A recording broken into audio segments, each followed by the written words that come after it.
যে আপনাকে কিন্তু খুব ধ্যানপূর্বক বুদ্ধিমানের সঙ্গে আপনাকে কিন্তু জীবনযাপন করতে হবে। মূর্খতার মতো করলে কিন্তু হবে না। মনে রাখবেন, আপনার চোখের জল মোছার জন্য কেউ বারবার আপনার কাছে আসবে না, আপনাকে নিজেকে মুছতে হবে। বুঝতে পারছি? হালেলুয়া। আপনি এলেন, আমি প্রার্থনা করে দিলাম, আপনি 1 টাইম 2 টাইম 3rd টাইম আপনি ব্লেসিং পেলেন, একবার দুবার তিনবার চারবার আপনি আশীর্বাদ পেলেন। তারপর এমন নয় যে প্রভু সব সময় আপনাকে ফ্রিতে আশীর্বাদ দেবে। বাচ্চা যতক্ষণ ছোট থাকে মা ততক্ষণই খাওয়ায়, কিন্তু যেদিন মা জেনে যায় না যে বাচ্চা আমার খেতে শিখে গেছে, তখন মা আস্তে আস্তে সে বাচ্চার কাছ থেকে খাবার দেওয়ার সেই বিষয়টাকে সে সরিয়ে নেয়। কতজন বুঝতে পারছি? হালেলুয়া। ঈশ্বরও জেনে যায় যে আপনি সিয়ানা হয়েছেন কি হননি। যতক্ষণ আপনি সিয়ানা হননি, ঈশ্বর ততক্ষণ আপনাকে ব্লেসিং করতে থাকে, আশীর্বাদ করতে থাকে। আপনি তাতে প্রার্থনা করেন বা না করেন, ঈশ্বর কিন্তু আপনাকে আশীর্বাদ করতে থাকে। কিন্তু যখনই জেনে যায় যে এই ব্যক্তি সিয়ানা হয়ে গেছে, এই ছেলে সিয়ানা হয়ে গেছে, এই মেয়ে সিয়ানা হয়ে গেছে, ঈশ্বর তখন আস্তে আস্তে কী করেন, আর ব্লেসিংটাকে সহজে তিনি দেন না। বুঝতে পারছি? হালেলুয়া। তো বাচ্চা যখন আমাদের কাছে ছোট থাকে, আমরা তাকে ঘাড়ে তুলি, কোলে তুলি, তাকে আমরা ঘুরিয়ে ঘাড়িয়ে খাওয়াই। কিন্তু যখন বাচ্চা আমাদের বড় হয়ে যায়, সে নিজের হাতে খেতে শিখে যায়, আমরা দেখ না এখন বাচ্চা নিজের হাতে খেতে পারবে, তখন আমরা কি করি, আর আমরা কিন্তু তাকে খাওয়াই না। না, এবার তোমাকে নিজেই খেতে হবে। বুঝতে পারছি? হালেলুয়া। কোনো মা বাবা চাইবে কি তার সন্তান সারা জীবন তার ঘাড়ের মধ্যে চেপে থাকুক? না, কোনোদিন চাইবে না। সে মা হলেও, সে বাবা হলেও, সে চাইবে কি আমার বাচ্চা নিজের পায়ে দাঁড়াক, নিজের পায়ে দাঁড়াক। অর্থাৎ বাপ মাও কি করে, একটা সময়ে সে জবাব দিয়ে দেয় না। তেমনি ঈশ্বরও তিনি মানুষকে তৈরি করেছেন। ঈশ্বরে চান কি আপনি বুদ্ধিমান হয়ে বুদ্ধিমানের চাল চলুন। হালেলুয়া। তাহলে সব কিছুরই সময় আছে, দুঃখেরও সময় আছে আর কান্নারও সময় আছে। বুঝতে পারছি? হালেলুয়া। তাহলে কিভাবে চলতে হবে আমাদের করে? বুদ্ধিমানের সঙ্গে চলতে হবে।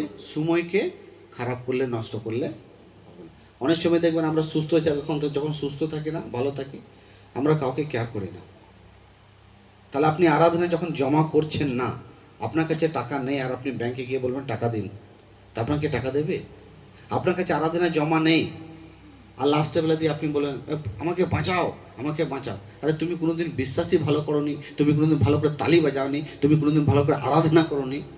তুমি যতদিন প্রভুতে এসছো তুমি স্বার্থ নিয়ে এসছো, আর কাঁই কুই করেই তুমি জীবন ব্যতীত করেছো।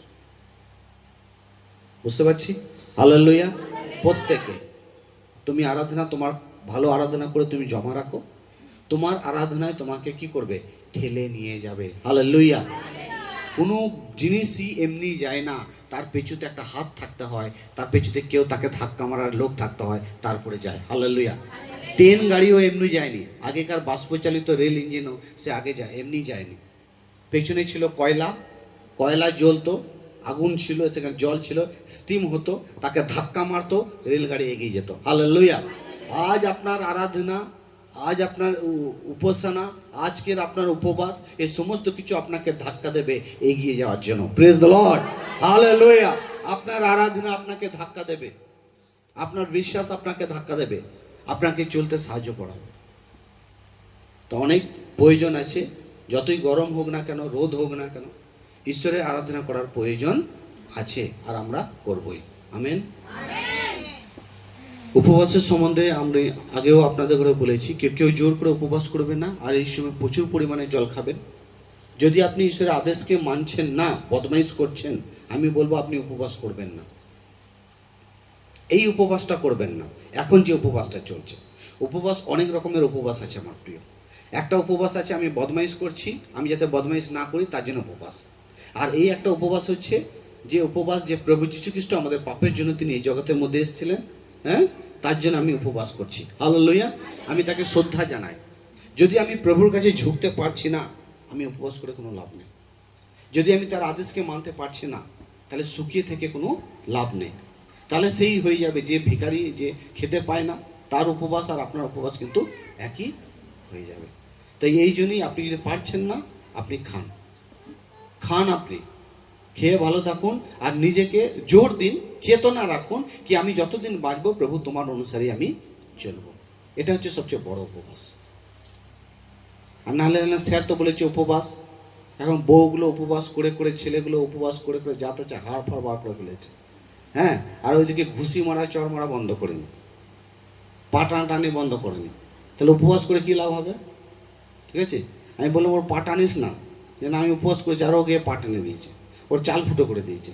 এরকম উপবাস করো না বাবা, খাও দাও ঘুমো, খাও দাও ঘোরো, আর প্রভুর কাছে নিজেকে রাখো, সবচেয়ে বড় উপবাস। তুমি যদি মন না দাও, যদি না করো, কী লাভ তোমার?